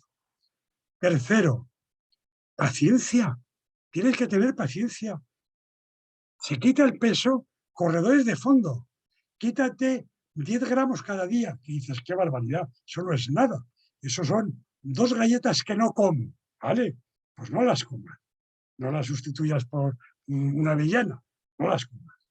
Pues hombre, 10 gramos diarios, pues joder, al cabo de un mes ya son 300. Y al cabo de 3 meses ya es 1 kilo. Y en un año te has quitado 4 kilos. Y a lo mejor te sobraban 8. Pues en 2 años lo has logrado. Corredores de fondo. No lo hagas en 3 meses. No sirve para nada. Y lo último, que esto es un modo de vida donde influye el gasto y la ingesta. Y en el gasto está el ejercicio físico. Y hemos hablado de nutrición y alimentación, porque así se llamaba esta charla. Pero el ejercicio básico, el ejercicio físico es básico. Y además sienta muy bien, porque también he leído recientemente un artículo científico que hablaba de que es muy bueno estresarse un poco. Cuando te haces ejercicio, sales pero no a pasear, que eso está bien, porque mueve el corazón. No, exigiéndote un poco, una carrerita, o hacer 4 flexiones, o subir 3 pisos sin ascensor, o es decir, exigiéndote un poco, ese pequeño estrés físico lo que te hace es activar la regeneración celular. Entonces generas nuevas células, que son lógicamente más jóvenes y te van a durar más, con lo cual de alguna forma te rejuveneces. Es decir, el ejercicio físico retarda el envejecimiento. Y si haces ejercicio mental, es decir, te exiges mentalmente pues una actividad mental que te exija esfuerzo, también las neuronas se reproducen y se rejuvenecen, lo cual también es bueno. Y señores, con esto yo acabo ya mi participación. Espero que haya alguna pregunta. Si se han podido aprender algo, aunque sea que sabemos poco, pues yo me doy ya por satisfecho. Y en la exposición les dejo una serie de diapositivas con las recomendaciones que habrán visto de pirámides, platos o del American Tal, que de alguna forma son coincidentes con lo que les he venido contando. Pues muchas gracias. Muchas gracias, Jorge. ¿Queréis hacer alguna pregunta, algún comentario? A ver, ¿Levantad la manita? He dejado todo muy claro, Rosa. Bueno, pues entonces empiezo yo. A ver, muchas gracias. Me ha gustado mucho la exposición, me ha parecido muy ordenada, muy sistemática y creo que nos has dado una serie de pistas muy interesantes y al menos para mí algunas novedades que no tenía registradas y que me han parecido pues muy interesantes y muy dignas de tener en cuenta a partir de ahora. Así que muchas gracias por tu aportación a este tema. Bueno, te iba a decir una inconveniencia, te iba a decir que no te va a hacer más guapa, porque ya lo eres, porque ya lo eres. O sí, nunca se sabe. A ver, Pascual, Oye, una he cosa visto que os tu quería, manita. a ver, una cosa que os te quería preguntar, Jorge, soy Blanca. Dime. Yo lo que no acabo de entender, después de lo que nos has contado, está claro que no existen dietas mágicas. Pero sin embargo, en nuestro entorno, fundamentalmente entre las mujeres que tenemos una gran preocupación por no engordar, pero también ahora en muchos hombres, nos acogemos a una serie de dietas, de productos mágicos carísimos que venden en farmacias, en herboristerías, que te venden libros para seguir las instrucciones y que las autoridades sanitarias deben saber y son conscientes de que no sirven absolutamente para nada. Pero sin embargo se permite que todos estos productos se vendan y se comercialicen con unos beneficios económicos, me imagino, inmensos, y lo único que generan es una frustración en el 93% de las personas que se acogen a ellos. Vamos a ver, Blanca, si un ministro te dice ya que no comas carne, ¿qué te puedo decir lo que me está diciendo ya? Ya no son los que venden, ya no son... Todo el mundo que vende dietas falsas, lógicamente las venden porque sacan provecho económico. Está claro, ¿no? Que sacan provecho económico, o sacan provecho de votos, o sacan... Yo cuando hablo con un nutricionista, se llaman dietistas nutricionistas, que ya la palabra dietista a mí ya me pone un poco de los nervios, pero bueno, hay gente que están formados y son buenos, ¿no? No, soy dietista, le pregunto siempre, ¿tienes libro? Porque como tenga libro, ya empiezo a no creerle nada a lo que me diga. Porque lógicamente si yo hago un libro que se me va a quedar obsoleto con lo que os he contado yo, pasado mañana, porque a lo mejor alguien descubre algo que yo no sabía, evidentemente, y que me chafa un capítulo, y yo no lo voy a reconocer, porque dejo de vender mi libro. ¿Me entendéis, no? Y mueve mucho dinero,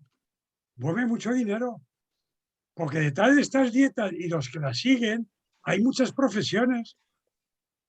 Siga usted, es un nutricionista, o su entrenador personal, su coach. Y bueno, hay gente que vive de esto, mucha gente, porque es un tema importante. Como es importante, pues siempre hay, vale, ¿no? Un floripondio de gente alrededor. Y ya te digo, me preocupa, es que ya ha entrado la política. Y eso sí que me preocupa. Porque mientras sean intereses económicos, bueno, se puede ir pinchando. Pero ya la política es que esto ya te lo generaliza, ¿no? Lo generaliza ya como un dogma y entonces sí que ya contra los dogmas con él ya hemos topado. Claro, pero relacionado con esto iba la segunda pregunta, que yo creo que en todo este tema de las dietas hay muchísimo intrusismo.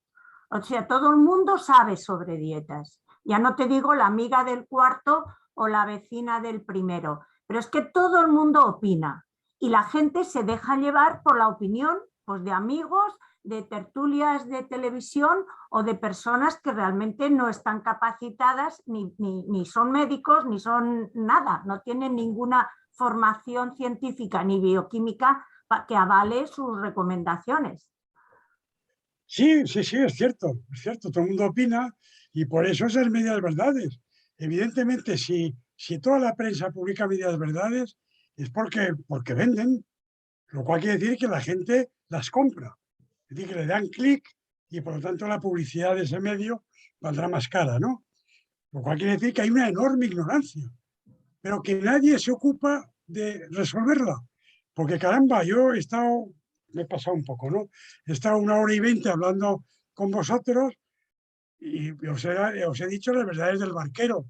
Eso no se puede decir en la enseñanza media, para que la gente, los críos, tengan una formación básica que le permita ir por la vida con sentido común. Si yo solo lo que pregunto es sentido común. Pascual, ahora sí. Pero nadie lo hace. Ahora sí, Pascual.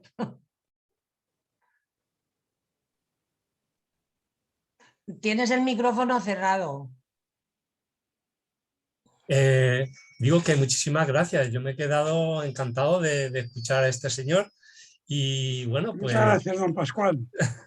Como me llama señor, yo te lo... Claro, bueno, y es que menos. Y bueno, yo me acuerdo de su anterior compañero de la semana pasada, que también hizo una conferencia magnífica, y decía que el filósofo Ortega y Gasset, creo que era así, Ortega y Gasset, que bueno, que conocíamos poco de lo que nos pasa. ¿Qué nos pasa? Que no sabemos muchas cosas, pero de Ortega y Gasset hasta hoy estamos aprendiendo un montón de cosas, por ejemplo lo del COVID, estas maravillas de remedios que hay para combatirle, que yo me quedo, en fin, no sé, como que sabemos bastante ya de muchas cosas, aunque nos quede mucha ignorancia. O sea que nada, yo encantado y muchísimas gracias, repito de nuevo, y un saludo a todos. Gracias a ti por tus palabras. Tú te quedas con lo de las vacunas del COVID, te quedas pasmado, y yo también. No contestan. Y yo también, porque realmente la utilización de vacunas de ARN a mí me parece un salto prodigioso. Y que la cantidad de cosas que vamos a ver a partir de ahora, bueno, el matrimonio turco, que es el que ha descubierto la técnica, vamos, es un premio Nobel seguro, los dos, pero seguro. Debería haberlo sido ya este año, ¿no? Porque es un avance prodigioso. Pero falta mucho. Es decir, os he contado parte de lo que yo sé que falta. Fijaos lo que hay de por delante, ¿no? Falta mucho. Bueno, pasito a pasito. Oye, Ya vivimos más, ¿no? Oye, yo quería hacer una observación. Soy Noli. Noli, tú. Primero Sí, tú y luego yo. Perdón. No, Noli. Muchas gracias, Jorge, por la magnífica conferencia. Yo he querido entender que lo más importante es pasar por un nutricionista que te haga una dieta personalizada. Y así todas las pautas que te dan generales te pueden venir muy bien para algunos, pero para otros no. He entendido que es muy importante hacerlo personalizado a cada uno, ¿no? No me he explicado bien, entonces. ¿No? Si has entendido eso, no era una buena charla. No, Eso es lo que vendrá. Eso es lo que prometen. Pero ya os he dicho que yo no lo veré. Yo no lo veré. Porque para poder tener una dieta tuya de Noli, hace falta conocer tu genoma entero, ver qué genes tienes expresado y cuáles no, saber para qué vale cada gen de los 20.000, que estamos todavía en mantillas. Es decir, que tardaremos. Sí, yo creo... no tienen... Claro, tienes razón. No tiene que ver porque eso será más adelante cuando dentro de 30 años se hará, que será cuando ya se tenga el conocimiento suficiente para poderla diseñar. Pero mientras tienes que manejarte con el sentido común. Sí. Haz actividad física, haz actividad mental, procura no engordar. Si estás un poco gorda, come un poco menos de lo que comas todos los días. No te prives de comer. No hagas una dieta salvaje. Come un poco menos hasta que te pongas en tu peso normal. Sentido común. Nada más. Sí. No, claro, sí, no grandes razón, esfuerzos. Es verdad. Y no caigas en manos de un nutricionista. No. Que no me oigan. Si hay alguno, yo no. Me oigan. No, de acuerdo. Muchas gracias, Jorge. Gracias a ti, Noli. Oye, yo quería hacer solamente una aclaración y es que a veces me parece que exageramos algunas cosas. A ver, lo que el ministro Alberto Garzón dijo no es que no comiéramos carne, es que debíamos reducir el consumo de carne porque estábamos por encima de lo que la Organización Mundial de la Salud decía que era una ingesta adecuada y aparte por cuestiones medioambientales, pero no dijo que no consumiéramos carne. Entonces, a veces hacemos una bola con una información que a lo mejor no nos gusta, pero hacemos bola con esa información. O sea, Rosa, no es así, no dijo que no nos va a comiéramos. llevar, podéis iros lo que queráis, porque nos va a llevar esto una discusión larga con Rosa y yo.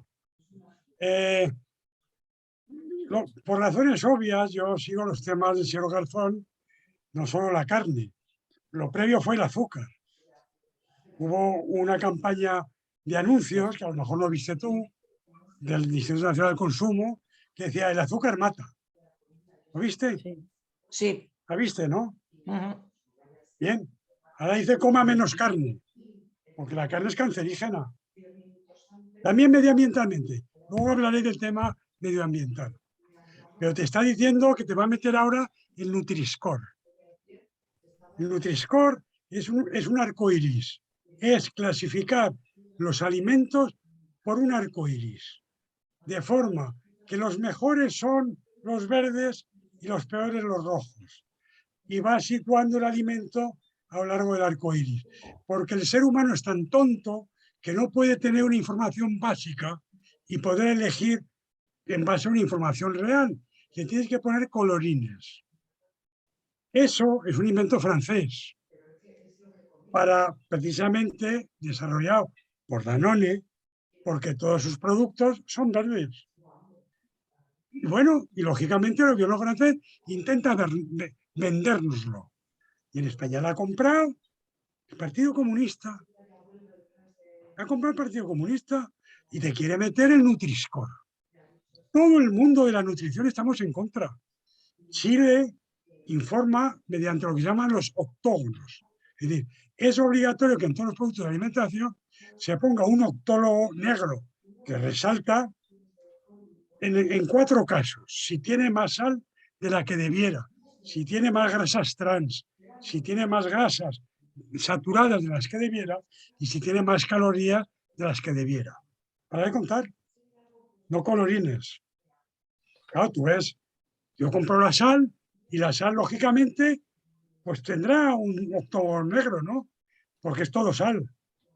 Y si como una, yo qué sé, una anchoa, las anchoas están en salmuera, con lo cual tienen el octógono negro.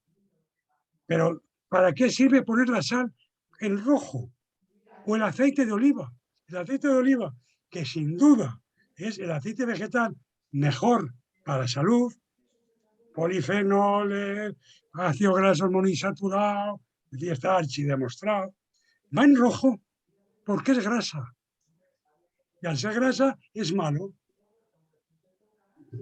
Entonces, joder, son una estupidez tras otra. Ahora vamos a hablar del medio ambiente. Vamos a ver, el único sector de actividad económica que tiene residuo cero, balance cero en emisión de gases de invernadero es la agricultura y la alimentación. Porque tú echas CO2 que previamente has comido de la lechuga. Y la lechuga ha sacado ese CO2 de la atmósfera. Es decir, el mundo vegetal capta CO2, lo fija en alimentos que luego lo comes tú o lo come la vaca.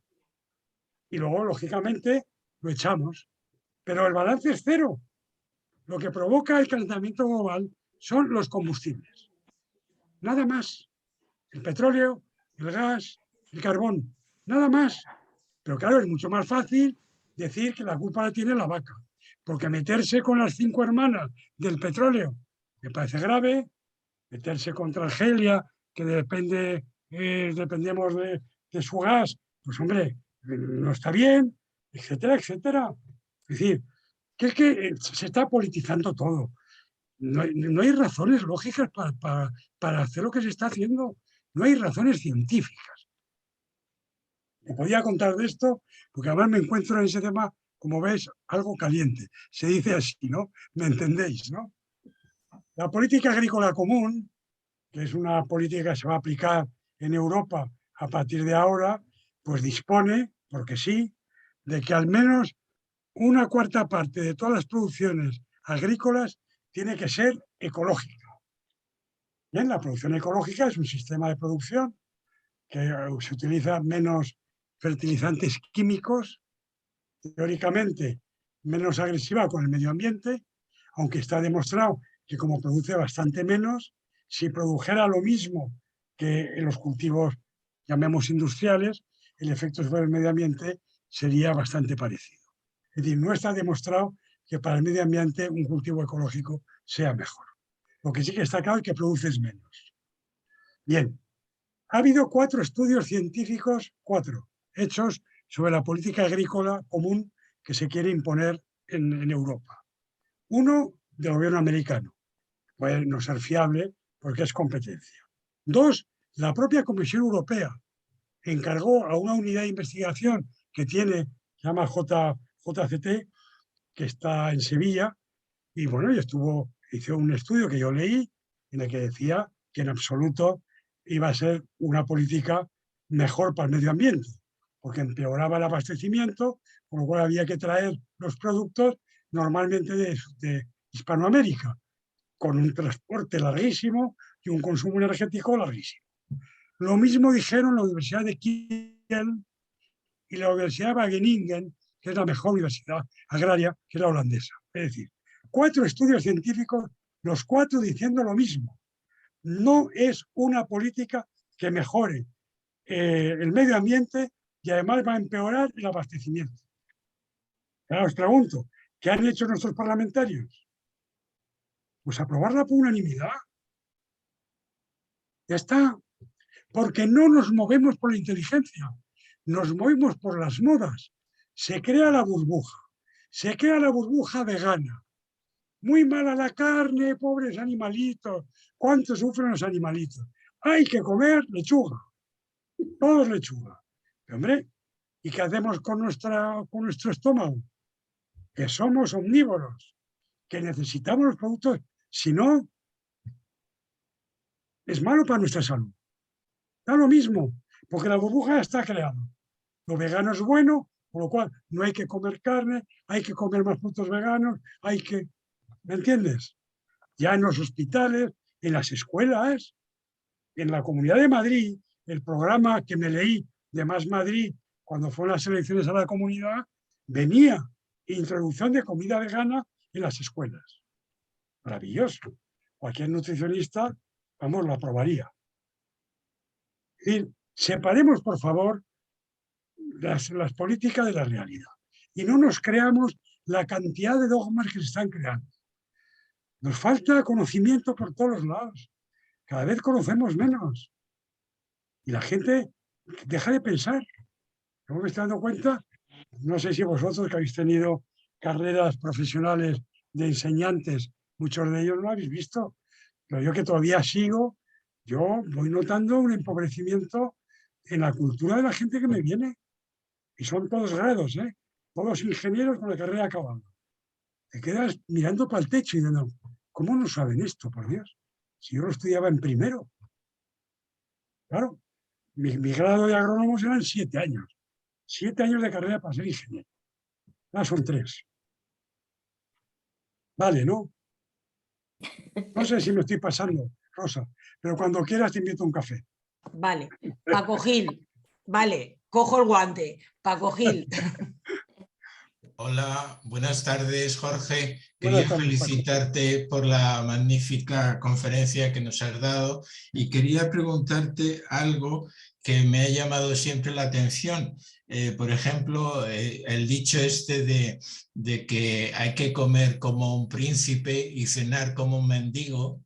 Y luego las diferencias que hay entre los países, por ejemplo, aquí la comida fuerte es a la hora del almuerzo y en otros países, como por ejemplo en Inglaterra, pues normalmente hacen la cena fuerte porque la comida la hacen con un sándwich y en medio del trabajo y tal. Y entonces esas diferencias en cuanto a la distribución de los alimentos en diferentes horarios. Y luego te quería también preguntar sobre los complementos estos alimentarios, como pueden ser la miel, el polen, la jalea real, las vitaminas, etcétera, si realmente esto es efectivo o también es una especie de cuento chino. Bien, empiezo por la segunda. Vamos a ver las vitaminas. Yo tomo un complemento. Yo soy mayor, yo tomo todos los días un complemento que tiene 130 nutrientes, muchos de ellos de origen vegetal, es decir, que son polifenoles, antioxidantes, pero tomo también todos los minerales que puedo, es decir, la típica pastilla de un complemento es de origen americano y todos los días me tomo mi pastilla. Me va bien.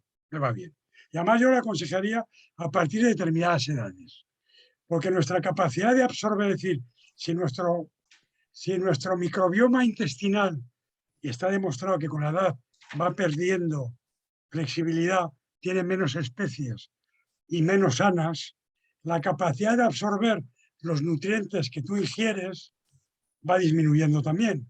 Con lo cual es posible que tú puedas tomar la vitamina D suficiente, pero que no seas capaz después de incorporarla. Con lo cual, el que tomes un complemento para poder corregir esas deficiencias, siempre que no te pases. Claro, si tomas 3 pastillas, te has pasado, ¿no? Pero eso es bueno. Con lo cual, tomar un complemento es bueno. Yo lo aconsejo. Si lo pides como tal, mírate algún complemento. Además, hay algunos que son baratitos y que son muy completos, es decir, que viene bien, ¿no? Viene bien. Respecto a lo que decías tú de la cronoalimentación, hay 2 ramas.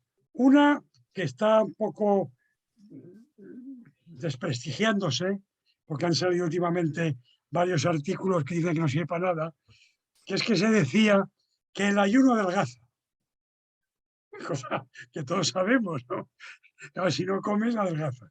Pero lo que decía era que lo que había que abrir era un periodo muy grande entre comidas.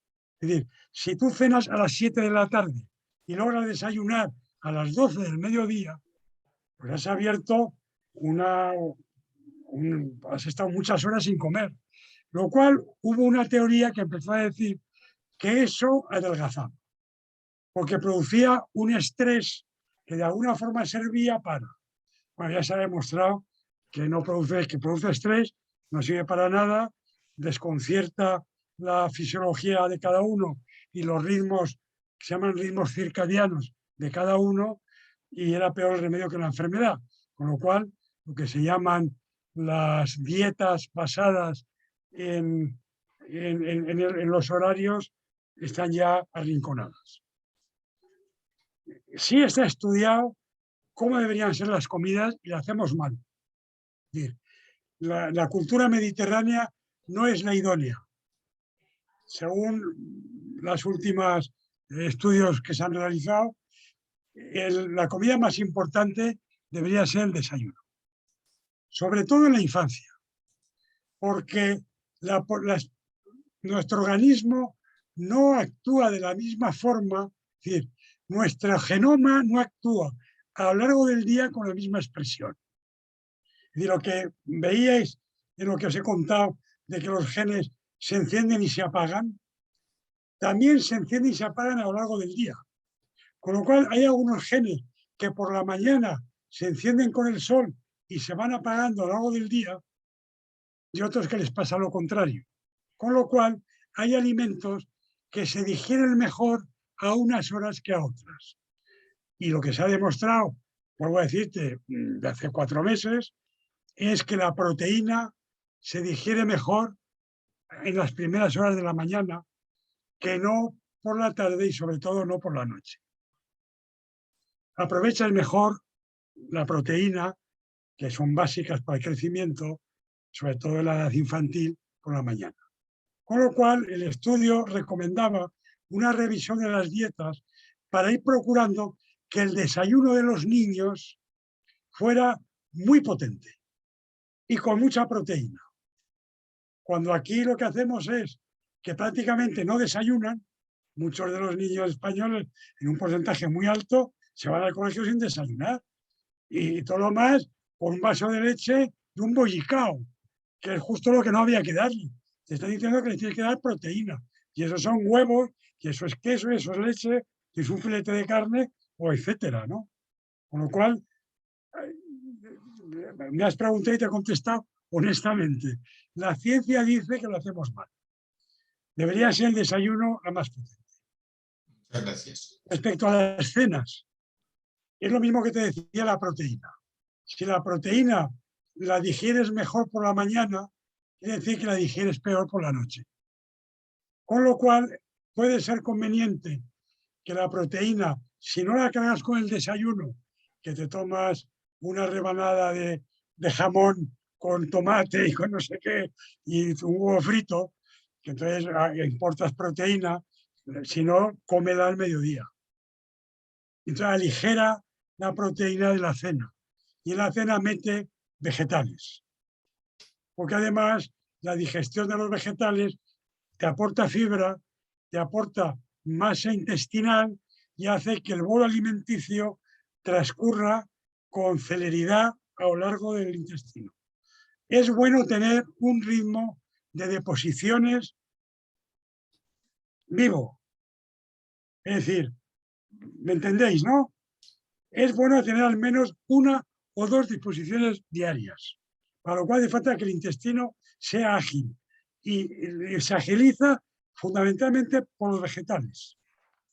Entonces, un desayuno, más proteína, sobre todo si son niños, si no, en la comida te tomas un segundo, que sea un pescado, una carne y tal, junto a un plato de lo que quieras, de legumbres, y luego para la cena, una cena más cargada de calorías, si quieres, puedes tomarte una pasta o una verdura o fruta, otra, más ligera y con menos proteína.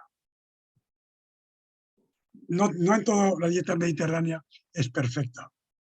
De todas formas, son descubrimientos de hace pocos meses.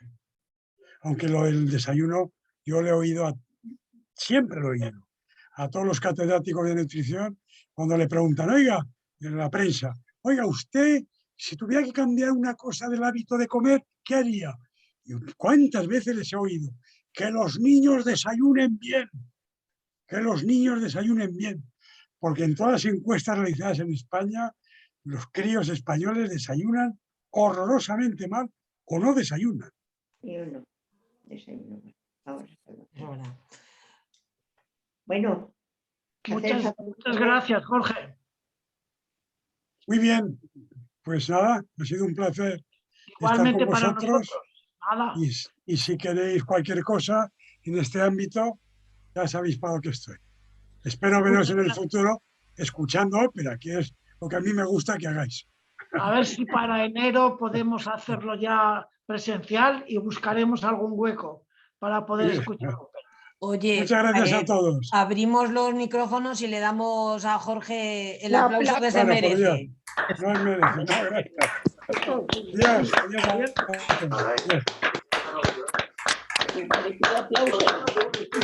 Muchas gracias. Pues muchas gracias. Muy interesante. Nos vemos pronto.